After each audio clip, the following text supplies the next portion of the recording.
Hello जी, नमस्कार, स्वागत एवं अभिनंदन। एक बार फिर से आपका स्वागत है आपके अपने परिवार राघव पाठशाला। आज हम इस क्लास में आपको चैप्टर नज़र आ रहा होगा, वर्तों से संबंधित क्षेत्रफल। चैप्टर नंबर 11 के हम लोग इंपॉर्टेंट टिक करवाने वाले हैं। हमने एक सीरीज शुरू की थी इंपॉर्टेंट टिक करवाने वाले चैप्टर वाइज, 10th और 12th दोनों में। तो हम लोग 11वें चैप्टर में पहुंच गए। 10 तक मैंने आपको कल की क्लास में लगा दिए थे वर्त के, और उम्मीद है कि आपने 10 के 10 जो चैप्टर हैं उनके इंपॉर्टेंट को शानदार तरीके से मिला लिया होगा, रिवीजन उनका कर लिया होगा। जब भी आप रिवीजन करने बैठो उनका रिवीजन करो बार बार। आपके 90 से 95% क्वेश्चन उसमें से फंस जाएंगे, ठीक है। और इन चैप्टरों को करने के लिए आपको एक बात याद रखनी है, सूत्र याद होने चाहिए आपको। सूत्र याद होने, इसमें कोई सूत्र ऐसा नहीं है कि मैं बता दूं कि सूत्र ये इंपॉर्टेंट है, नहीं साहब। सूत्र आपको याद होने चाहिए, वो भी कितने परसेंट? 110%, 100% नहीं, 110%। अगर रात को कोई 2 बजे भी उठा के आपसे पूछे ना, तो सूत्र आपको याद होना चाहिए किसी भी हालत में। इस बात को ध्यान रखना आप लोग, ठीक है। तो बढ़िया तरीके से एक एक चीज़ को आपको क्या करना है, सॉल्यूशंस आपको करना है। सूत्र आपको क्या करना है, याद करने हैं। तो याद करने मतलब याद करने ही है किसी भी हालत में।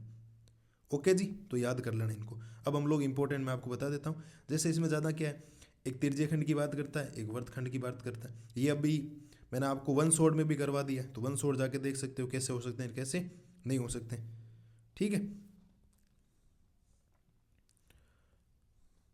तो मैं आपको इसमें बताता हूँ कौन कौन से करने। तो इसके अंदर आपको दो उदाहरण है, दोनों ही सॉल्यूशंस करने हैं। 4 सेंट त्रिज्या वाले एक वर्त के तिर्यखंड का क्षेत्रफल ज्ञात कीजिए जिसका कोण 30 डिग्री है, साथ ही संगत दीर्घ तिर्यखंड का क्षेत्रफल भी ज्ञात करना है। तो उदाहरण नंबर 1 करना है आपको, और एक उदाहरण नंबर आपको करना है 2। उदाहरण नंबर 2 तो आप सोच भी नहीं सकते, इतना इंपॉर्टेंट है। आकृति दे रखी है, वर्त की त्रिज्या है और 120 है, क्योंकि यहाँ क्या होता है, एक जगह काम आता है साइन 120 डिग्री। कितना काम आता है? Sine 120 degree. और साइन 120 डिग्री की वैल्यू आपको याद होनी चाहिए, कितनी होती है सब?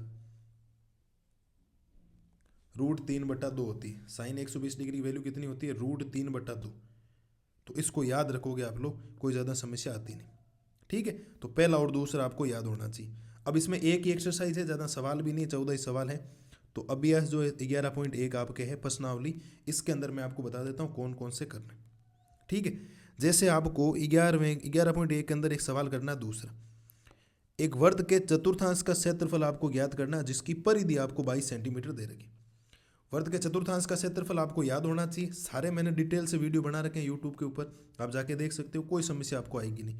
वो है प्लस आपको दूसरे सवाल में परिधि आपको दे रखी, परिधि से त्रिज्या आएगी, त्रिज्या आने के बाद वर्त का क्षेत्रफल, चतुर्थांश का क्षेत्रफल भी आपके पास आ जाएगा। Okay sir. एक आपको करना है क्वेश्चन नंबर 5। क्वेश्चन नंबर 5 में त्रिज्या 21 सेंटीमीटर है, चाप की लंबाई, तिर्यखंड का क्षेत्रफल, वर्तखंड का क्षेत्रफल।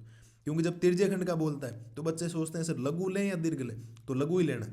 और वर्तखंड का बोले तो भी आपको लघु ही लेना। दीर्घ का बोलेगा तो दीर्घ का अलग से नाम दिया जाएगा, आपको स्पेशल केस दे देगा, कोई समस्या है नहीं वहाँ पर, ठीक है। तो इसको ध्यान रखना आप लोग। और फिर मैं आपको बता देता हूँ इनके अंदर क्वेश्चन नंबर 10, क्वेश्चन नंबर 10 और क्वेश्चन नंबर 11।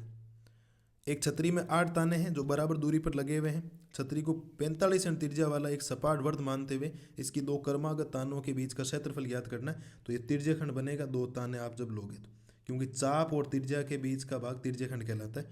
तो ध्यान रखना 10वां और कौन सा लेना आपको, 11वां लेना, ध्यान रखना इस बात को, ठीक है। 10वें और 11वें के बाद एक सवाल आप लोग कर लेना है 13वां। ये मेज पोस है, ये हमेशा मेज पोस में वर्तखंड बनेगा, क्योंकि ये देखो जीवा आ गई, जब भी जीवा आती है तो क्या बनता है, एक वर्तखंड बनता है। तो ध्यान रखना। तो इसमें आपको आगे क्षेत्रफल निकाल के उसको 0.35 से गुणा भी करवाना, क्योंकि लागत जो होती है ना डिजाइन बनाने के लिए, उसको प्रति वर्ग सेंटीमीटर से क्या करवाना होता है, गुणा करवाना होता है। तो ये हमने जो आपके 11वां चैप्टर है वर्तों से संबंधित क्षेत्रफल, उसके इंपॉर्टेंट बता दिए। इसमें ज़्यादा क्वेश्चंस नहीं, इसमें परेशान करते हैं छोटे वाले क्वेश्चंस। छोटे वाले क्वेश्चंस के लिए आप वन शॉट जाके देख सकते हो, उसमें भी वन शॉट अगर आप लोग देख लोगे तो उसमें सारी चीज़ें मैंने बढ़िया तरीके से करवा रखी, शानदार तरीके से एक एक चीज़ को आपको बताया है कि कैसे क्वेश्चंस आ सकते हैं, कैसे घुमा फिरा के आ सकते हैं, सारे आप लोग कर लेना, ठीक है। तो 13वां क्वेश्चन करना है इसके अंदर। 13वें के बाद एक 10वां और 11वां शानदार क्वेश्चन से ये करने हैं। और शुरुआत में मैंने आपको 2 क्वेश्चंस बताए थे, दूसरा और पांचवा। बढ़िया तरीके से इनको कर लेना। ओके जी, तो इन्हीं शब्दों के साथ आज की क्लास को खत्म करते हैं। मस्त रहिए, स्वस्थ रहिए और इन क्वेश्चंस का रिवीजन आप लोग करते रहिए। इन क्वेश्चंस को एक एक बारी बारी से मिलाते रहिए, कोई समस्या आपको आएगी नहीं। ठीक है साहब, थैंक यू।